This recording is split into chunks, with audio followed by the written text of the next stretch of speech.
श्री शिवाय नमस्तुभ्यं हर हर महादेव। ओम शनेश्वराय नमः।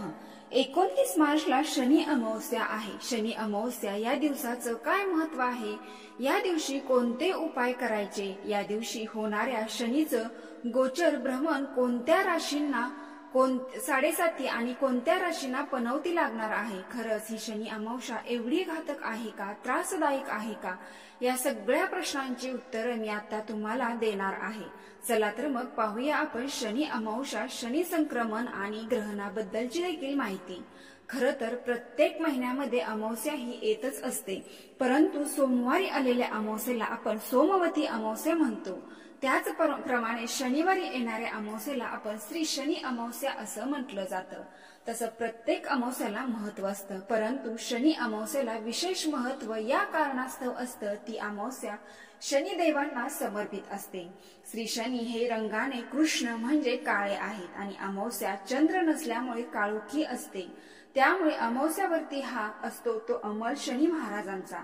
तुम्ही बघा, लक्ष्मीपूजन सुद्धा अमावस्यालाच येतं आणि प्रत्येक अमावस्या तिथी ही माता लक्ष्मीला समर्पित आहे।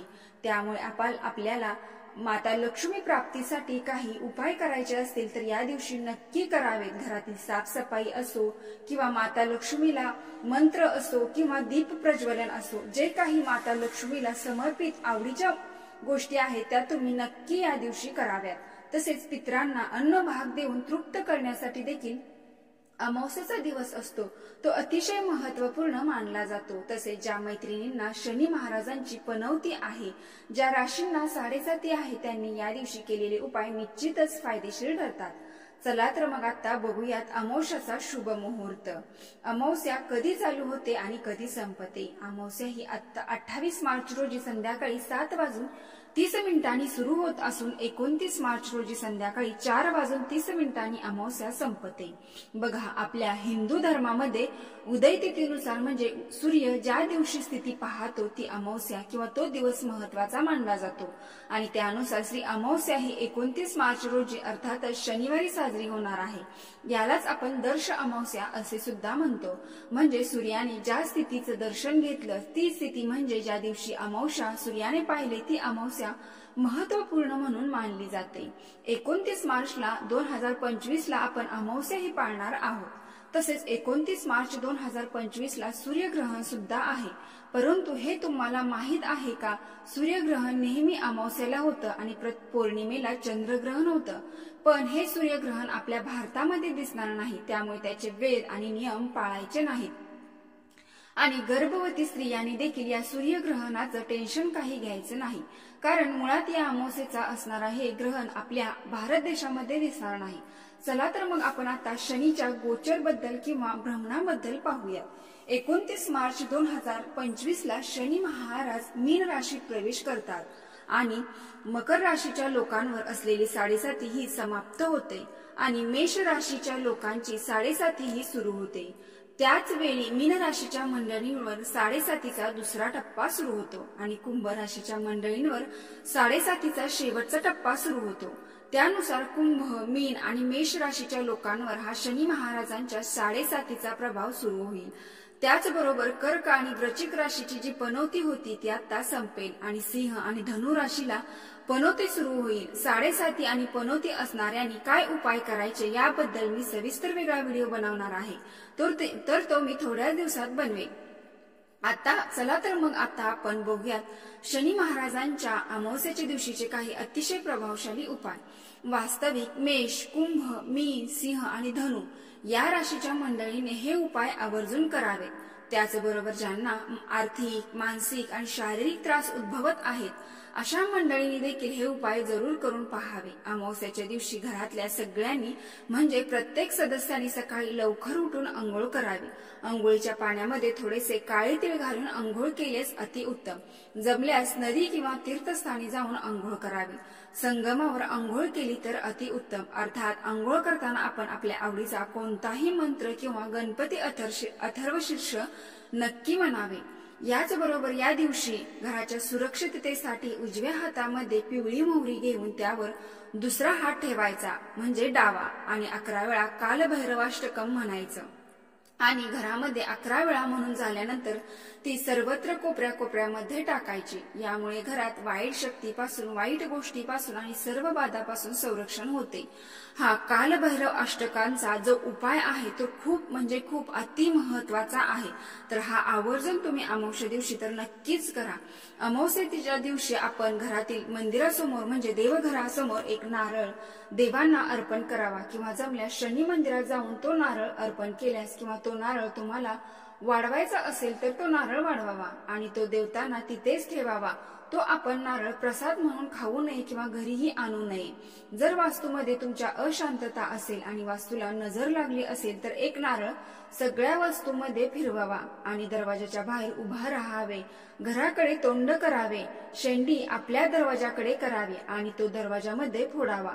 कोणालाही इजा होणार नाही याची काळजी घ्या आणि मग हा नारळ कोणालाही इजा होणार नाही अशा ठिकाणी टाकून द्या, किंवा वाहत्या पाण्यामध्ये सोडा, किंवा एखाद्या झाडाखाली ठेवून द्या। अमावस्येच्या दिवशी विशेष करून घराची साफसफाई करून पाण्यामध्ये खडे मीठ म्हणजे जाड मीठ, आपली हळद आणि भीमसेनी कापराचा चुरा, थोडंसं गोमूत्र टाकून आपल्याला संपूर्ण घराच्या फरशा आहेत त्या पुसून काढायच्या आहेत।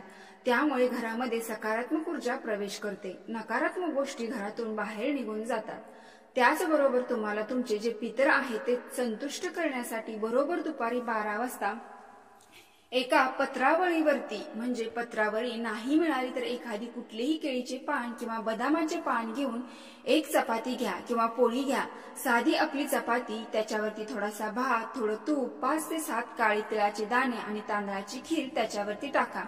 दक्षिणाभिमुख बसा, पितृसूक्त म्हणा। हे आपल्याला या YouTube चॅनलवरती पितृसूक्त म्हणून टाईप केलं तर मिळून जाईल, ते तुम्ही वाचू शकता, किंवा जर तुम्हाला वाचता नाही जमलं तर ऐकलं तरीही चालेल।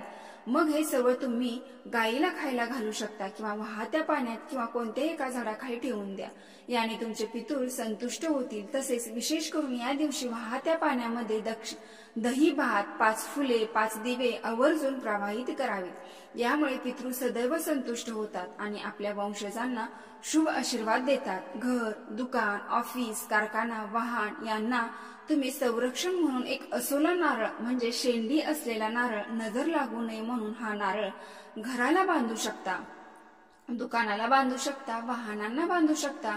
गोरक्ष चिंच किंवा कोहळ लाल कपड्यात बांधून तुम्ही ठेवू शकता।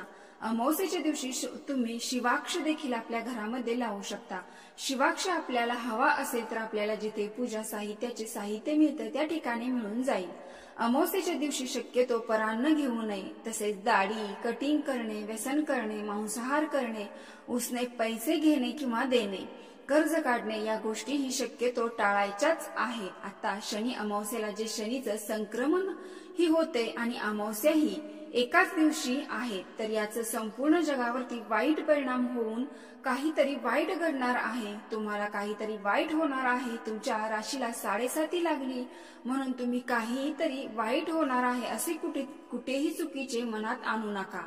जर तुमची प्रवृत्ती चांगली असेल तर तुम्हाला त्रास होणार नाही, घाबरू नका, कारण शनी महाराज हे भगवान शिवाचे भक्त असून ते न्याय देवता आहेत। जर तुम्ही गुन्हा केला नाही तर तुम्हाला शिक्षा होणार नाही। जर तुमची कर्म चांगली असतील तर शिवभक्त शनी महाराज तुम्हाला काही होऊ देणार नाहीत, उलट ते तुमच्या सर्व चांगल्या करतील। शनी 7.5 मध्ये शनी महादेवामध्ये कोट कल्याण झाल्याचे मी स्वतः एक उदाहरण आहे। त्यामुळे 7.5 किंवा पनौती किंवा शनीच्या महादशा या तुमच्या वाटोळ करतात असं अजिबात मनात आणू नका। आपली जशी कर्म आहेत त्यानुसार आपल्याला कमी जास्त फळे मिळतात। यामध्ये सतत नामस्मरण हे अतिशय महत्वाचं आहे। तुम्ही ज्या काही चुकून माकून चुकीचे कर्म कामे केले असेल तर त्यासाठी विशेष करून नामस्मरण हे अतिशय महत्वाचं आहे। तर नामस्मरणाबरोबर तुमच्या कुठल्याही प्रिय भक्ता देवाचं सदैव या दिवशी आवर्जून नामस्मरण मुखामध्ये ठेवा। बघा, नामस्मरण केल्याने तुमच्या सर्व चांगल्या गोष्टी ज्या काही वाईट चुकून माकून तुमच्या हातून घडलेल्या आहेत त्यातूनही तुम्हाला चांगला मार्ग निघतो। तर मैत्रिणींनो, व्हिडिओ पूर्ण माहिती आवडली असेल तर आपल्या चॅनलला नक्की लाईक करून कमेंट बॉक्स मध्ये ओम शनेश्वराय नमः हर हर महादेव टाईप करा आणि लाईक सुद्धा करा। ओम शनेश्वराय नमः हर हर महादेव। धन्यवाद।